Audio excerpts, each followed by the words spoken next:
अस्सलाम वालेकुम नाज़रीन, आज मैं लेकर आया हूँ जिपास चिलर की मुख्तलिफ वैरायटी लेकर आया हूँ। मूवेबल है, कहीं भी आप इसको मूव करके लेके जा सकते हैं। इजी टू मूव है, इजी टू ऑपरेट है। एक रूम से दूसरे रूम में इजीली मूव करके लेके जा सकते हैं। अगर आप ट्रैवलिंग पे भी जा रहे हैं तो इसको आप मूव करके लेके जा सकते हैं। इसमें आपको तमाम एसी वाले फंक्शन मिल जाते हैं।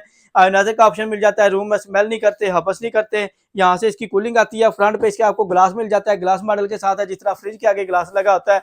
20 लीटर इसका वाटर टैंक है। बिजली देख रहे हैं, सिर्फ और सिर्फ 150 वाट बिजली ले रहा है। और ये इसमें फिल्टर दिया हुआ है, जिस तरह एसी का फिल्टर दिया होता है। और अगर इसकी प्राइस की बात की जाए तो ये आपको मिल जाएगा 47,500 रुपये का। ऑनलाइन ऑर्डर बुक करने के लिए नंबर नोट कर लें, 032594000101, 032794000101।